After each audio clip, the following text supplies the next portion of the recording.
Hi, my name is Jennifer Clifford, and today I'm talking about transgender issues and the experience of being a transgender person in Northern Ireland.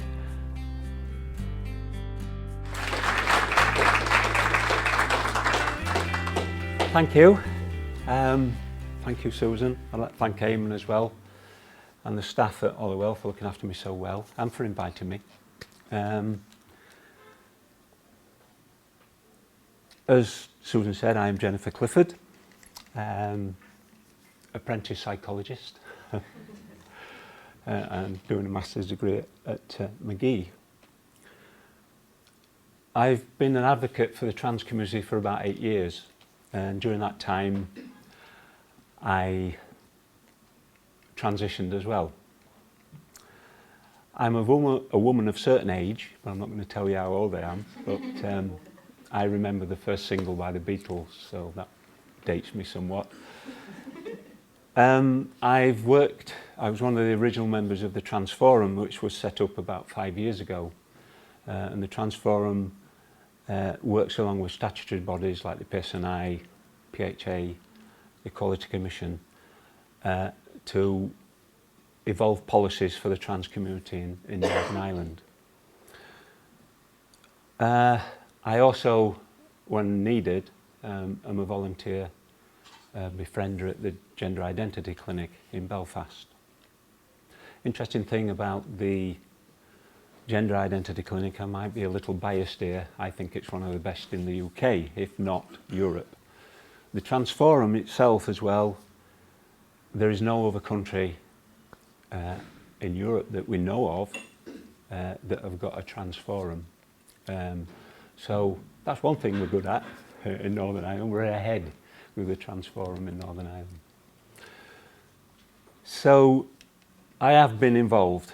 Part of it is because of my own experiences that I decided that the trans community needed a voice. And I was big enough and old enough to do that because I'm not bothered what people think about me. I'm of that age now. So what do we mean when we talk about gender dysphoria and transgender issues? Well, gender dysphoria is the medical term. It's a term that's in the DSM-5 and soon to be the ICD-11. What causes transgenderism, we don't really know. There's been research done in 2007 by Dutch researchers that were looking at the hypothalamus, the way the hypothalamus profile. And they found that in trans women and some gay men, their hypothalamus profile is exactly the same as a biological female. The trouble with that research was it was all done post-mortem because they had to take slices of the hypothalamus and the poor dears all had to be deceased. One of the criticisms of that research was that because we take HRT, we take hormone therapy, that was what was causing the changes. That was causing the changes in the hypothalamus. But there was one wee woman who had neither had surgery or hormone treatment, and she had the same profile. The only trouble is that there was just one of them. In later years, 2011 it started, I think, the researchers in Australia were looking at gene switching research, that for some reason the testosterone rush that is, the genes don't control it properly. So perhaps that's the reason why people like me exist. And we're very glad as a transgender community that people do look into the reasons why it occurs. But at the end of the day, that doesn't help the poor wee transgender girl who the only way that she can pay for a transition is to be a sex worker who gets beaten to death because she's transgender and also a prostitute. So we are finding things that seem to suggest that, as we like to say, we're born this way. In my own case, I knew at, say, about 3 years old that I felt really different to other little boys. At 7 years old, I realised that I should have been a girl. So I did the normal transgender girl thing, and that was praying every morning, every evening before I went to bed, to God to say, please let me be a girl in the morning. Please let my physical body be a girl's body. Never happened, obviously. And then at 17, I realised that I was transgender, because then I had a vocabulary, because it was starting to be noticed that this was occurring, that we weren't freaks, we weren't lunatics. I like to say that, to give it a sort of idea that, yes, one morning 8 years ago decided that tomorrow I'll be a woman. No, it doesn't work like that. For me, it was 30 years of living in pain, depression, anguish, 3 attempts at suicide, and quite a few plans. Because that's what being transgender means. It means you are different to everybody else. The only treatment when I was 17 was electroshock treatment and aversion therapy, and I was being tormented enough. So I decided that, well, because everybody said I was a boy, that's what I would do. I would be the best boy ever. So I did normal boy things. I played football, I played rugby, basketball, all the male stuff, trying to hide who I really was. Joined the army, did all the male things in the army. I left the army, went into male occupations, mechanic, which I used to hate because I used to get filthy dirty, and I used to hate it. But always, the feeling that I was in the wrong body was always there, always kept secret, always kept quiet. And that causes the comorbidity of suicidality, depression, behavioural problems. When we do research, we look at how, especially with gender variant children, what affects them, what makes them feel that they are transgender. And we classify them in 2 ways. One is apparent, so at quite an early age they will come out and say, look, this is who I am. If I'm a girl or I'm a boy, this is who I am, you know. Or like I was, and my generation, we suppressed it and concealed it, and then that causes the comorbidity of depression. So I had gone through 2 marriages, and like I say, a few attempts at suicide, because I didn't think anybody would understand me. I thought that if I told people that really I was born in the wrong body, then the love that I required would be taken away from me. And it was when I told my partners what was really happening, why I was so depressed, why I was spending 48 hours on a computer and not talking to anybody for weeks on end. My story is not unique, no. When you talk to lots of transgender people, their stories are similar. The only reason it's unique is because my story is unique, is because it affects me. We face discrimination, prejudice from the community. Even doing simple things like walking to the shops can be a really tough thing for a transgender, especially trans women. I don't consider myself to be a trans woman. I consider myself to be a woman with transgender history, and that's the way I like people to describe me. We live in a bi-gender society, and that is a problem. Anybody that is not male or is not female, but falls in between that, is then different. And society, in general, doesn't like nature because nature has variety, and society can't work on variety. And probably transgender people and gender dysphoria and the way that we treat and the treatment that we need falls outside normality. But we are normal, obviously, we are.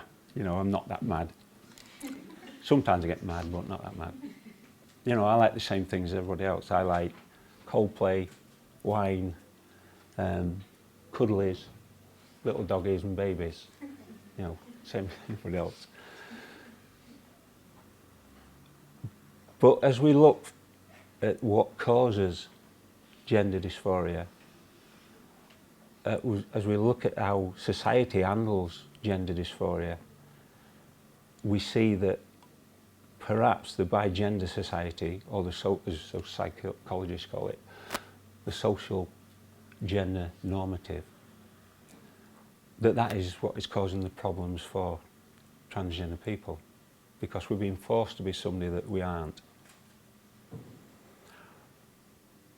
We all have a core gender identity, no matter who we are, we have a core gender identity. And for all of us, and you're lucky, people who've got a core gender identity that agrees with the physicality of their body, that's all well and good. But for us, for transgender people, in my case, to put it simply, I had a female brain in a male body. So my core gender identity did not agree with the physicality. And that will cause problems because, as I said, we're not looked on as normal, we're looked on as being different.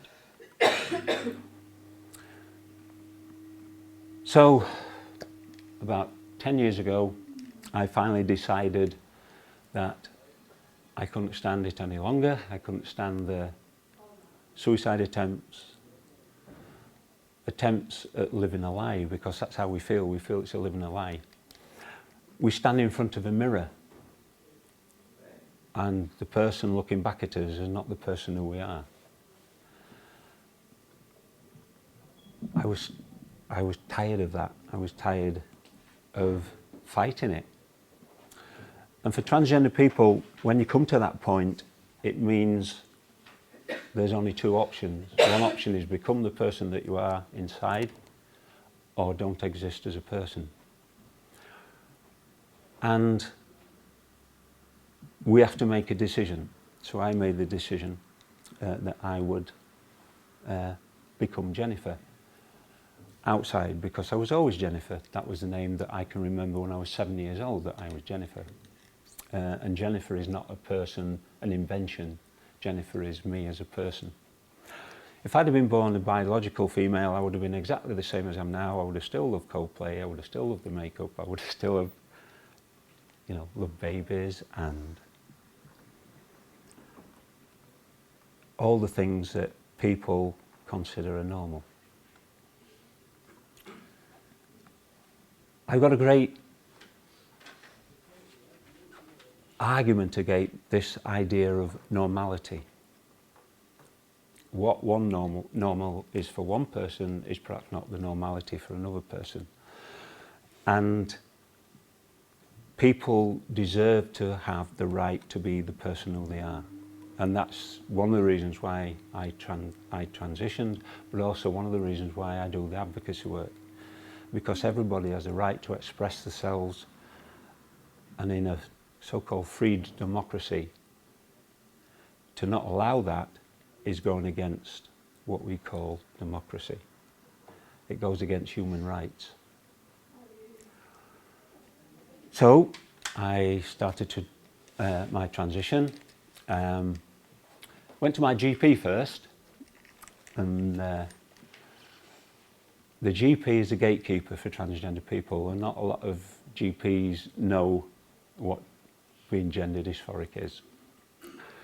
And in my case, I knew the consultant in Belfast, Dr. Richard Ingram, and I knew his name. I went to my GP and said, I need to be referred because me and my partner are tearing each other apart. Why do you need to see this consultant? Well, because I think I'm gender dysphoric. I think I'm transgendered. And my GP said, well, you seem like you know more about it than me, so I will refer you. So I was referred to the clinic, the gender identity clinic in Belfast, and started my treatment pathway. At first, me and my partner, who I'm now divorced from, were treated as a couple, so we had to find a compromise. Usually, I was the one that had to find the compromise.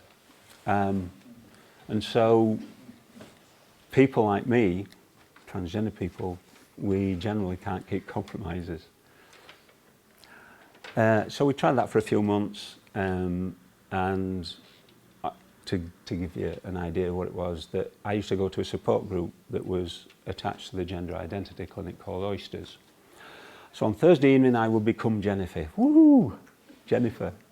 And on Mondays I had to change back to being that other person. I call it that other person because that other person doesn't exist anymore.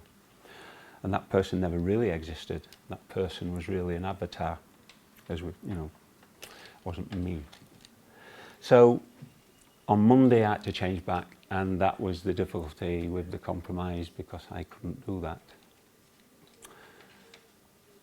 Eventually, because you go through certain steps on the pathway, I decided that I would transition. And by that time, I needed to find somewhere else to transition because the place where I lived was not conducive to me being Jennifer. So I had friends in Derry, and so I came to start my transition in Derry. And the reason why I did that was because whenever I came to visit my friends, I always came as Jennifer. So Derry didn't really know about me. All they knew was Jennifer. A lot of transgender people find that transition is hard because they stay where they are and they've got a previous history, and people don't understand why all of a sudden there's somebody else. Let's say a little word about my partner. My partner, very supportive at first, but then decided that she couldn't support, especially when I started taking hormones, she couldn't support me any longer. But I understood that because she didn't marry a woman, she married a man, which I wasn't. So for me, the onset of hormone treatment and something that we call the real life experience, the RLE, you have to live in the gender that you've decided on for at least a year before any further treatment is given. To socialise you, basically, socialise you. So that was the be all and end all for my partner. As I said, she didn't marry a woman. And so I had to allow for her and my two daughters a period of bereavement because they think that they're losing somebody. And so whenever I turned up at the doorstep visiting my ex-partner, it was as though it was a ghost. Because some of that person still remains in me. The only difference is my gender. So that I had to allow that, and that's been tough. There's a glimmering of light because I'm in contact with my daughter, my youngest daughter, and we've got a good relationship again, hoping that my ex-partner will come in onto that relationship as well. So not all families are supportive.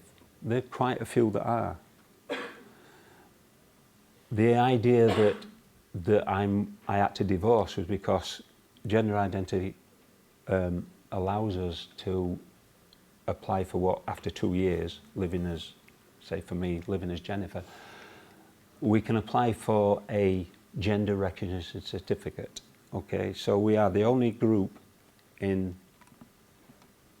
society who have to apply to a panel, to a government panel, to say who we are, basically. And the only way that you can apply for that certificate is if you are divorced. So in a way, my last partnership was doomed to failure anyway, but I needed anyway to get gender recognition certificate to be divorced anyway. Some families, some trans families do stay together, but if one partner wants a gender recognition certificate, the only way that they can get that is if they divorce. And there's children in these families, and why should they? Why should they divorce? But the gender recognition certificate is so important for pension rights and other things. And you do, the best thing for me was, you get a new birth certificate with the proper gender on it. And that for me was a time of celebration.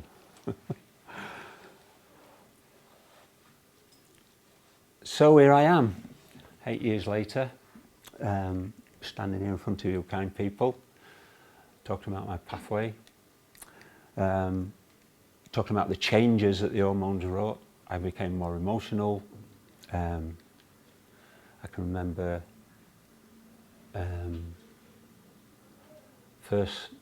when I first started hormones, having period problems, because we're going through another puberty in a way.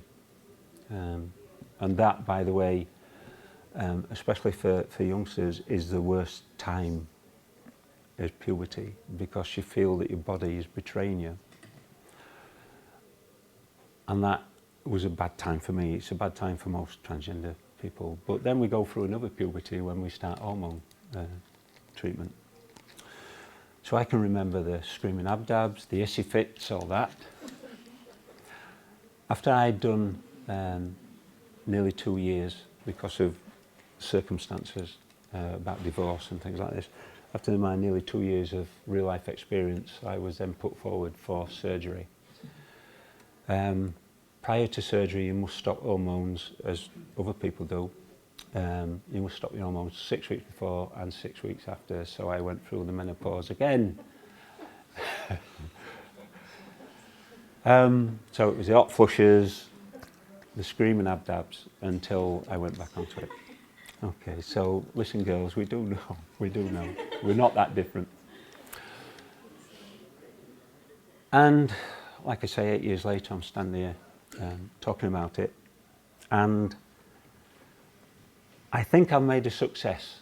I think I'm fairly happy, although because I come from South Yorkshire and I'm a socialist, I'm not happy with the government, put it that way. So my life has become fuller. I've become a more open person than I was before. Anybody asks me about trans issues, then I will gladly talk about them. I've become Jennifer. But I'd just like to say that Jennifer is not a tranny. Jennifer is not an ishi. Jennifer is not a shim. I am Jennifer. I'm a woman with transgender history. During this month, November, we celebrate the trans community celebrate what's called TDAW Day, which is the Transgender Day of Remembrance. And what we do is remember all the ones, because the records go back to 2008, we remember all the ones before and the ones from last year's TDAW to this year's TDAW. And the ones that we remember are the ones who have been murdered or have been violently beaten, that they've not survived. Since 2008, there's been, in the world, there's been over 2,000 transgender people murdered. That's the ones that we know about. They're the ones who, their cases, the criminal act, is the ones that have been investigated. A lot of times, they're not investigated because a lot of transgender people, as I said before, work in the sex industry, and they're not recorded by the police are not interested. So far this year there's been nearly 300 people murdered in the world. We have a league table, which is an horrible thing to say, but we do, and the top of the world when it comes to transphobic crime, especially murder, violent crime, is Brazil. USA is not far behind, and Turkey is the worst in Europe. This year we heard of one story of a wee girl, 8 years old, who was beaten to death by her father because she wasn't man enough. We hear other stories. I don't know if you remember a couple of years ago, a teacher called Lucy Meadows, who was hounded by the press, Daily Mail, by one Mr. Robin Rowntree, one of their famous award-winning journalists, who wrote a disgusting article about her, and hounded by the press so that she couldn't go to school at the normal hours. She was going to school at 6 o'clock in the morning to avoid press photographers looking for their wonderful scoop photo. The children accepted Lucy quite openly. I mean, if I remember, one wee girl, when asked by her mother, what do you think of Miss Meadows and everything that she's doing, she said, well, I think it's because perhaps her and her partner want a baby. And you can't, I mean, wisdom comes out of children's mouths. But some of the parents at that school decided that they weren't going to have a transgender teacher teaching their kids in case the kids caught something, some transgender complaint. So they knew that they couldn't get Lucy fired because she was such a good teacher. So what they did do, they wrote to the Daily Mail, and we all know what the Daily Mail's like.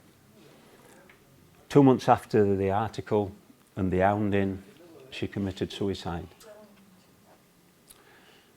So it happens in our part of the world. We lost a wee girl called Jordan Howe a few months ago. Again, we can bet our bottom dollar that somebody called her tranny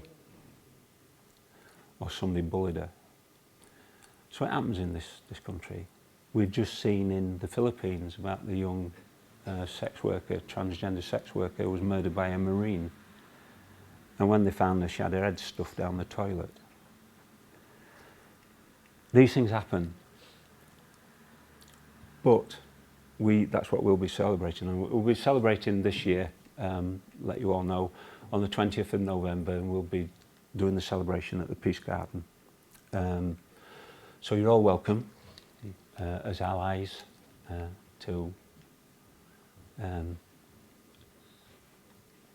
you can't really call it a celebration, but to mark T-Dot Day.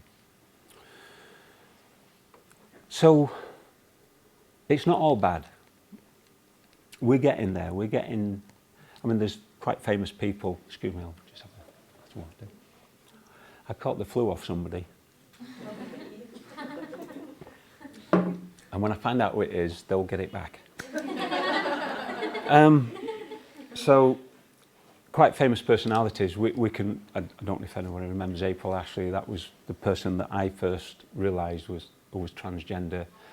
She's in her 80s now, I think. April Ashley, she was the person that I first learned what being transgender meant. There was a wee girl called Caroline Cossey, whose working name was Tula, and she did the Smirnoff adverts, if you remember. She was a James Bond girl as well, transgendered. Again, one of my icons in a way. But now we've seen Kelly Maloney, we've seen the wee DJ Stephanie Hurst, and it's all getting big sort of publicity behind it. We think of the wee girl out of Orange is the New Black. Forgot her name. Yes, thank you. It's my age. So trans issues are being talked about because they're human rights issues, basically. There's no two ways about it. So we're going through at the moment what a lot of commentators would like to call the transgender tipping point, because human rights for transgender people are coming to the fore. And things are getting better. People are starting to understand that it's not just done, like I said, 8 years ago, decided that tomorrow I'll be a woman. It's not like that. We're born that way, and people are starting to understand that it's not done on a whim. It's not as difficult. I mean, my generation, who had to wait 30 years to transition, are a dying breed, because youngsters these days are standing up and saying, look, I'm transgender, deal with it. And I applaud them. I applaud the youngsters. And I will do my best to make sure that they don't have to go through what I went through. And what I went through was at times horrendous, but as a lot of transgender people in my generation thought, because we were who we were, that's what we deserved. But we don't deserve that. We don't deserve to be treated any differently from other people in society. All we need is the same as everybody else. We need to live in security, have peace, have employment, and be allowed to be the people who we are. And thankfully, we are getting there. Perhaps being a transgender person or gender dysphoria and all its issues and everything connected to it is perhaps the last taboo that society will have to face. Unless society comes to grip with that taboo about being transgender, then they are missing out on a huge society, a huge group of people that can only enhance society, can only make society better, as any other group can, if they're allowed the freedom to do it. Part of that freedom is doing what I do, and that is talking about transgender issues so that it becomes commonplace. It's not such an oddity anymore. And that's why 8 years ago, that's why I stood up, because the people that followed me, I was determined would not go through what I'd gone through. And we depend on you people, the rest of society, to help us to achieve that, to achieve our full potential as people, rather than be an hidden topic, something that shouldn't be talked about, something that is disgusting or weird or perverted. Because we're not perverted, we're just normal people like everybody else. We just have a problem with who we are. We just have a problem with our gender. And that's not an insurmountable obstacle. But anyway, that's my little talk. I hope it was interesting enough. I'd like to thank you all for coming and listening. Thank you for your attention. And again, I would ask you, if you can at all, come to the T-Door remembrance and talk about these things. Talk about these things to work colleagues, to family, because there might be in your circle of friends somebody who's transgender and who is hiding and needs support and help. And I always remember something that one transgender woman ever said to me, and I've kept it as a watchword, and that was that the only way that you can fix a broken heart is to cry it better. And transgender people do a lot of crying. And we shouldn't be crying that much, because it's society that's making us cry. Thank you.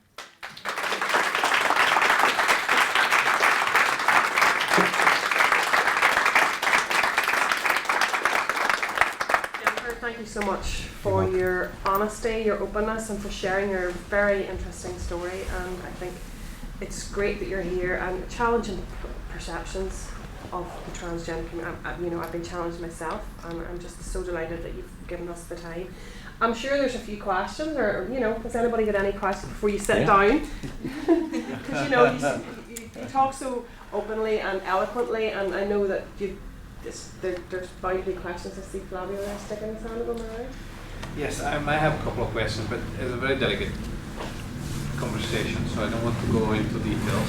I'll give you a hint, and you give me back what you feel like, what you think is good. It was easier in the army or in the marriage?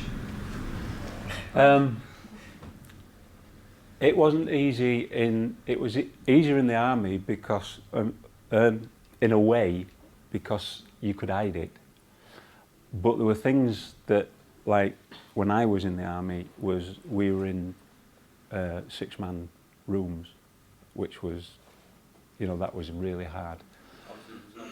Yeah, yeah. In a marriage, it was different. It's a different dynamic, because in the marriage, on one hand, you're trying to be true to yourself, and on the other hand, you're trying to hide something. So you're not being true to your partner in a way. I mean, in my second relationship, I waited 3 months before I told my partner that I was transgender, because she actually came out and said, well, why did you get divorced in the first place? And the reason why I got divorced in my first marriage was because I was transgender. So you have to live with that. So psychologically, that's a lot harder than being a soldier, I think. Because when you're in that situation, in a military situation, you don't have time to think about things like that, or you suppress them that much that it's happening to somebody else. Do you know what I mean? It's this sort of thing. You sort of avoid it as much as possible, because you don't want anybody to know. Especially in that situation, you get bullied to bits. Why a second marriage? Because I had got into the idea that I needed to be who I was physically. So marriage would help. Joining the army would stop me feeling the way I was. I got involved with religion for a while. Religion would stop me from being the way I was. So all those things. And when I went to the gender identity clinic originally, I went for them to stop me feeling the way I was feeling. I wanted a cure for that, and they've cured me in a way. Okay, Flavia, sorry. Thank you. Yes, So, I'm interested to know a bit more about the trans forum. I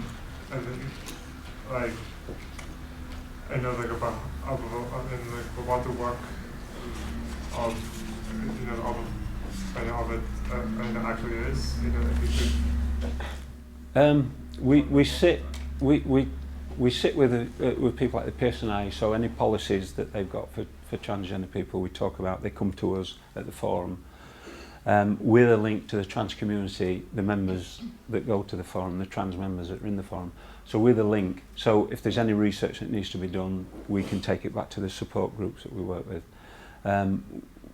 Like the Justice Department, we out with the Justice Department, Equality Commission, because of human rights. So those are the kind of conversations that we talk about. We talk about the way that the PSNI should treat transgender people, when there's any problems, things like that. So it's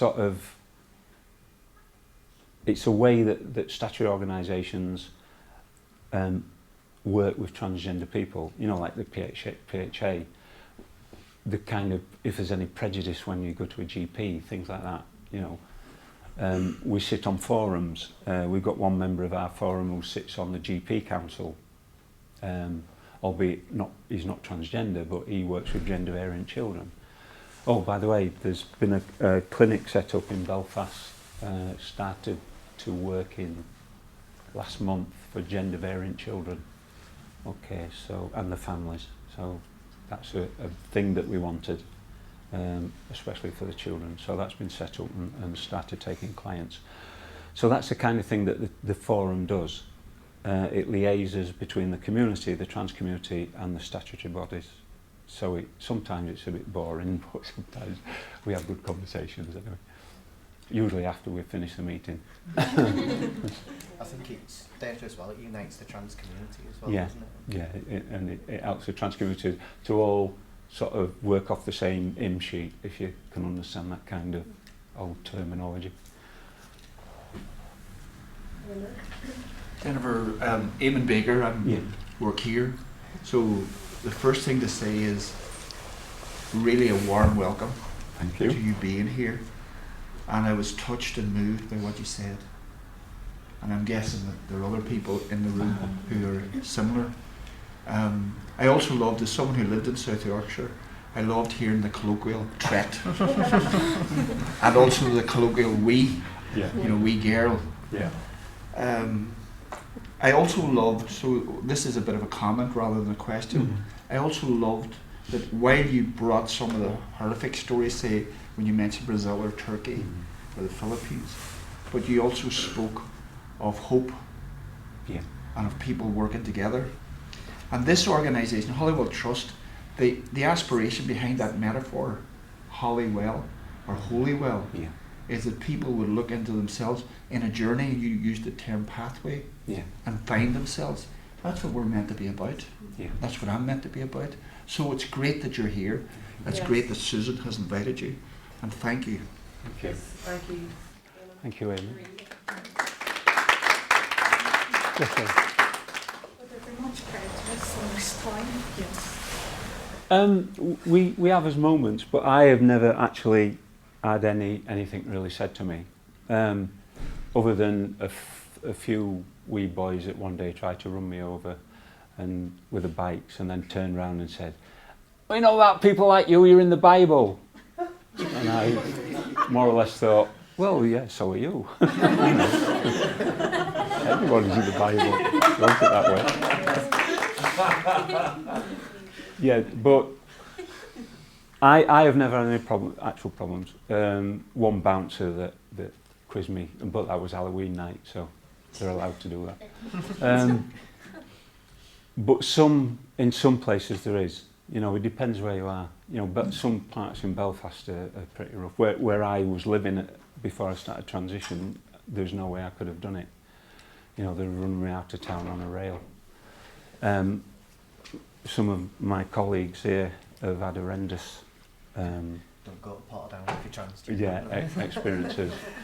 And it's the same wherever you go. People are people wherever you go. So there's people that will accept you and there's people that won't.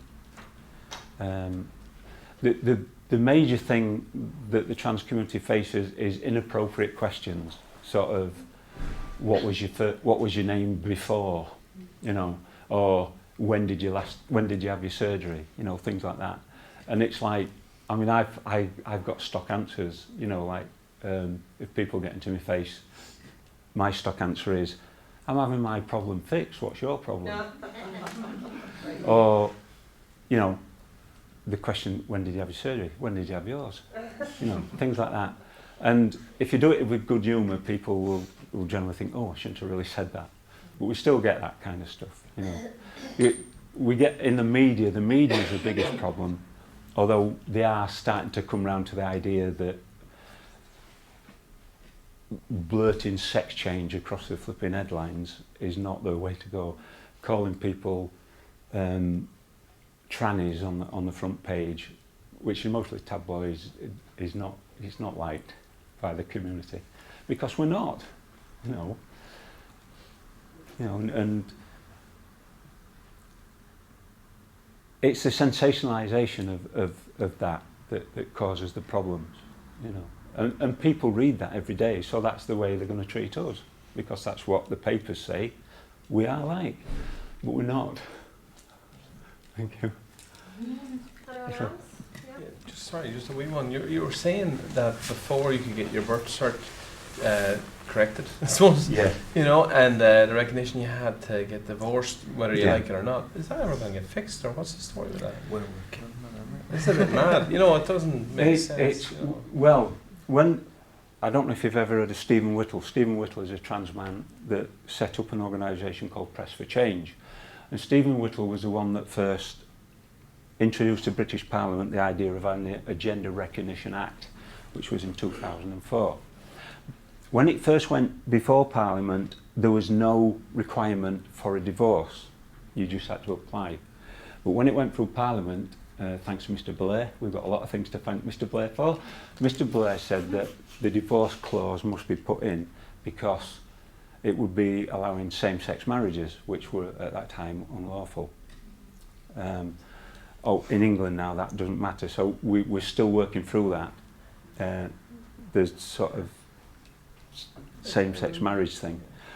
The problem is that the gender, even they're not so much requiring a divorce as if the partners are agreeable, but not the transgender person agreeable, the spouse. It's called the spousal veto. In Scotland they haven't got a spousal veto, so if a person wants a gender recognition certificate, they must ask if they want to stay married, they must ask their spouse if they're willing to go into a same-sex marriage. There is a veto that is used by social workers, which we're trying to work through. Because that veto goes to the child. If the child says no, then that leaves that transgender person in limbo. So that's the kind of thing, and the reason why the spousal veto was put into the it's in the Same-Sex Marriage Code, it's not in the actual Gender Recognition Act, it's in the Same-Sex Marriage Law.